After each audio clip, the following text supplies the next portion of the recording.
Hi everyone, it's Lindsay. Welcome back to another video. Today I want to share with you two ways that I like to dry and press my flowers.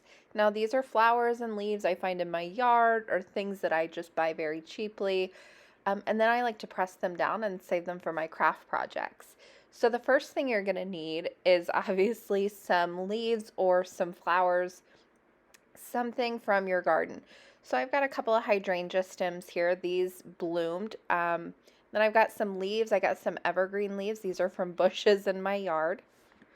And you're going to need flowers for either version of drying that you do. So for the first version of drying, I'm going to be using an iron, just a regular clothes iron. You can use a heat press, something along those lines. But whatever you're using heat. So you're going to need to protect your work surface. I like to use a towel and a glass mat. That glass mat gives me a nice, hard, flat surface to press down on. You can use an ironing board. Just know that when you're ironing these, you're releasing water, so have something absorbent around that.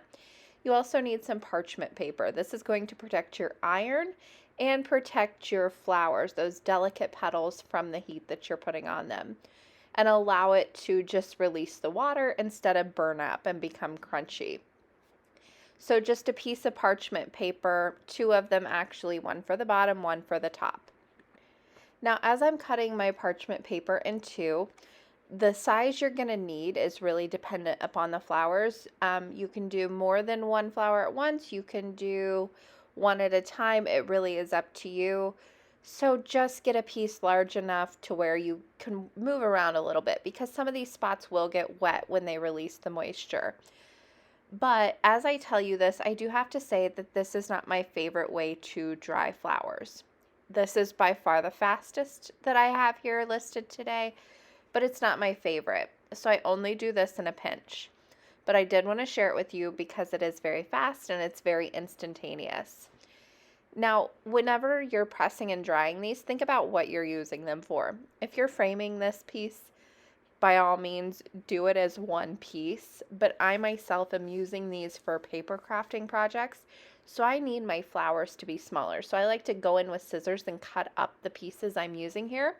Just cut them down to a little bit smaller, and I can always cut them down later on as well as I'm doing my projects. But I have my iron set to medium-low heat. I put my flowers down on one piece of parchment paper, and then I am going to simply put another piece of parchment paper on top, and with my iron press straight down and just really flatten those out. Then I just like to smooth over those pieces. You don't want to hold it on any one section too long. Just keep moving the iron around, keep pressing down and flattening those flowers. And as you're doing this, you may start to notice some of that moisture leaching out of the flower into your parchment paper. Just be careful with that. It is quite literally steamed water. You're steaming the water out of this. You don't want to touch it. It's going to be very hot. So just keep your hands away from it. But you can see it does start to get pretty wet with that moisture coming out. And that moisture is transferring to the back of that glass mat. So just go ahead and keep a towel underneath that, something absorbent. You can use like paper towels where you can change them out quite frequently. I just like to use a towel from my craft room, and then that helps absorb that moisture and keep it away from the flower. So it's not just kind of reconstituting those, because you're trying to really release the moisture, take it out. You don't want it going back in. And different flowers and different leaves have different moisture contents. So some of them, like your evergreens that you'll see in a moment me doing, those have not a lot of moisture in them. It doesn't take a lot to just kind of dry them out very quickly with the iron, and not a lot of water transfers. These hydrangeas have a moderate amount of moisture in the leaves, but then you get to something like a hosta flower, if you've ever seen those. Those are very thick flowers, and they have a lot of moisture in them. It's almost impossible to get them to dry out with this method and look right. They almost become very papery, gross looking. So play around with this method. Some of your flowers and leaves will work, some of them won't. And if you're finding your flowers are producing a lot of that moisture and your parchment paper is getting wet, switch it out. Keep switching out the parchment paper for new pieces so you're not just re-wetting those flowers. And again, keep the heat lower. You can always add more heat. You can always continue to take that water out. It may take a little longer, but you're not going to scorch your flowers and burn them up. So keep the heat low. Just keep working them. Flip them back and forth from side to side as you need to. You can just keep them in the parchment paper and flip them, or open it up and flip them over with your hands. Kind of test them out. When they are done, you will start to see the dried leaves. Not a lot of moisture is going to be releasing from them anymore, but just give them a look, kind of lift them up, and you'll see they're not flopping around. They're holding their shape really well. I can twist it and turn it. It's not flopping, so that moisture is pretty much gone at this point. I can touch it. Again, you don't have that floppiness like you did earlier. And you can just feel it in your hands. The moisture is gone. It is dry. There might be a tinge of moisture still in there. Set it aside to dry for about 10 minutes, and it's going to all dissipate. You've taken the majority out. Just leave it sit for a moment, and it will continue as it dries and releases that heat. Now, the evergreen pieces, same exact thing. Between 2 pieces of parchment paper, the only difference is with some of these, you might need to go a little bit hotter. This evergreen is a very thick leaf, so it does need a little bit more heat. It also it doesn't have a sap to it, but it has like a shiny stickiness to it as you're drying it. You can see it's really gotten shiny. Whatever is in this leaf is releasing, that's okay. But that's also why we keep that parchment paper down. It's a non-stick surface. So if you use something like paper, it might stick to it. Or if you use something like tissue paper, it might stick to that. This parchment paper is a non-stick surface. You don't want to use wax paper. We don't want to introduce any wax that might cover up that leaf and seal in that moisture. Use a nice clean parchment paper, baking paper, and then that will help take all that moisture out, but also you'll be able to release the flower when you're done. So these take just a little bit longer, just because of the thickness of the leaf. You can see I did turn my heat up with my iron a little bit. And again, it's just kind of by feel and by sight. When it kind of holds its shape and it's not flopping around, and you can also feel it when you touch it, that it has dried out, then you know it's done. If you feel it and it still has that sticky feeling, that wet feeling, it's kind of a little floppy, keep pressing. Again, you can always add more heat. You can't take it away. The one thing I will say about this method is the color does retain quite well. And sometimes it doesn't. As the flower sits in storage for me, it does lose a little bit of that vibrancy. You can see with this hydrangea, it was very green. It will brown a little bit over time, but for the most part, these do hold the color pretty well. Now, again, each one is going to be a little bit different as you press these.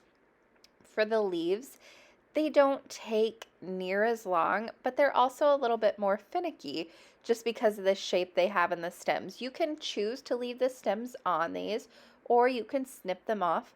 I like to leave them on some. I like to snip them off on others. It really just depends. And also the thickness of the stem. If the stem is super duper thick, I'm going to snip it off because I'm never going to get that thing dry, or I'm going to burn the leaf in the process of trying to dry the stem. And with a bigger iron, it's just too hard to get in there. So kind of look at the sizing of it. Thicker pieces on your flowers and your leaves are going to take longer to dry. So kind of assess how long it's taking and if you might need to snip some pieces off. These leaves took really no time at all. I just start on one side, flip them back and forth a few times, and they're good to go. You don't want to go too long with leaves. You don't want to over dry them because then they're going to become very brittle and you almost can't touch them. But you can see here, some of these were gathered in fall, and it retained that red on the edges by using this method. It's really quite beautiful. Now you can do whole sections of stems and flowers. You can do individual little flowers like I'm doing here. I cut individual little hydrangea flowers from kind of that bulk head. And I just press these. These take no time at all. They do retain a little bit of moisture. When you're pulling up your parchment paper, if it sticks to one side of the parchment paper, that's kind of a good indicator you still have some moisture in there. Just keep pressing. Release all that moisture, and then these are good to go. But again, retain that beautiful green color. It's gorgeous. All right, second option. This is my personal favorite. However, it takes some time, but it's so easy. And that's the old world method of just putting some leaves and flowers in a book and closing it up. That's all you do. You can put some weight on it if you want, but you just put them in the book and you close the book up. Now, I like to protect my book pages. This is just a roll of brown packing paper. They're not going to stick to this. You can use parchment paper too. But you just literally put them right in there, kind of cut them up as you wish. You can put whole flowers, you can put whole stems of leaves, or you can cut them up to your heart's desire. It really is up to you. You just want to lay them in there, give them a little bit of space, breathing room. You don't want them to mold, but just fill it up. And then you just want to shut the book up. Now, as I'm doing this, I do like to keep some of them closer together. Like the hydrangeas I like to keep together. The evergreens I like to keep together because they take a different amount of time. However, I also like to use up every bit of space I can. So if I do need to fill in here and there, that's okay. You can see I've got some leftover leaves from ones I've already pressed. That's okay too. But this is a great use of those books that you buy at Goodwill. Look for some really thick books, some really heavy books, and just fill them up with little leaves that you find. Flowers, like in the fall where you know they're going to be going. I use a lot of my alyssum from my planters. You can do individual petals and fill up shaker cards. There are a lot of different things you can do with these. But yeah, I mean, your options are quite literally endless with what's outside. Now, once I have filled these all up, I set them aside. You can place something heavy on top of them, a few more books, or like just something heavy. It really doesn't matter what.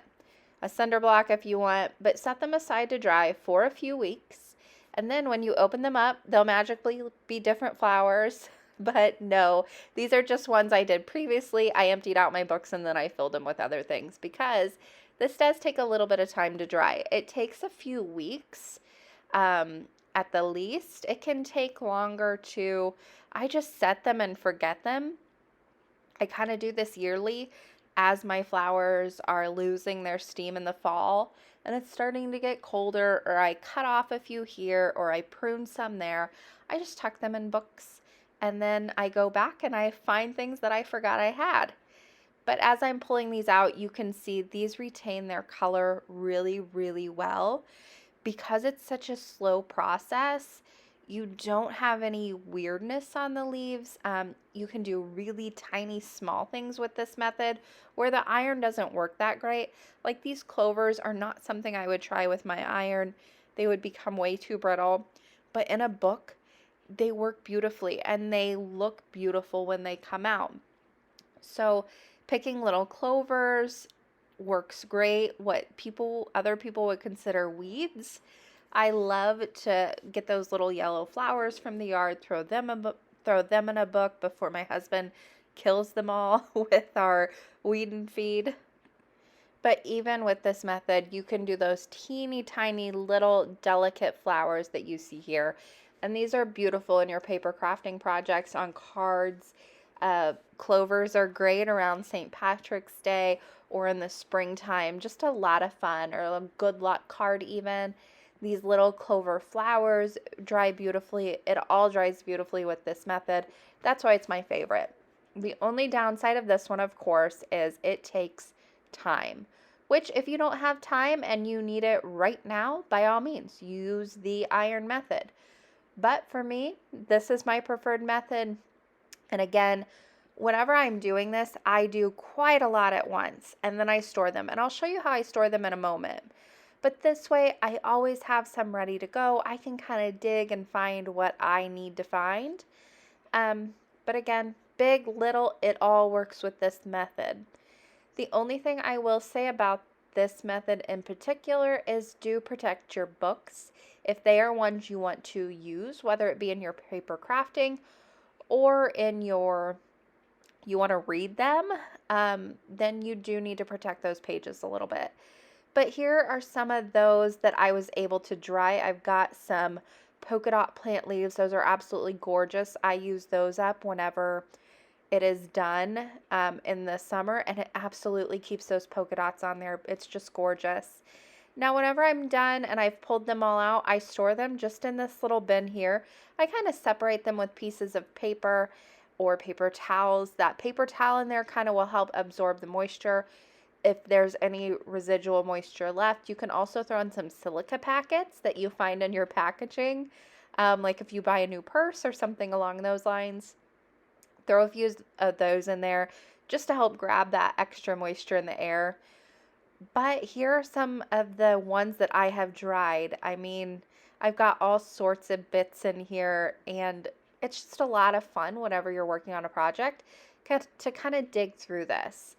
Now, I like to keep them in an open container like this and dig through rather than keeping them in a binder, because in a binder, they can get smashed a little bit. Those leaves can break and crack. So I prefer just leaving them kind of roaming in here. They can kind of move whichever way they need to prevent cracking. They're still going to crack. You might lose a few, that's okay. But it kind of helps with the beauty of these, especially in the vintage journaling that I like to do. But I just have a ton in here, and I, again, keep them separated with some paper towels and some pieces of paper. And then I just dig as I need to. And yeah, that's about all there is to it. I think the best thing to remember about drying your flowers is you've got a quick method and you've got a long-term method. If you don't need them right away, I would definitely use the long-term method. If you do need them right away, use your iron. I would say the long-term method holds color better and it yields a better result, but the quicker method is just that. It is quicker, it is instantaneous. Do whichever you feel comfortable with or you have the supplies for. That is going to do it for me today. I will be back next week to show you a really fun kind of card to use these flowers and leaves on, but thank you so much for watching. Happy crafting, everyone.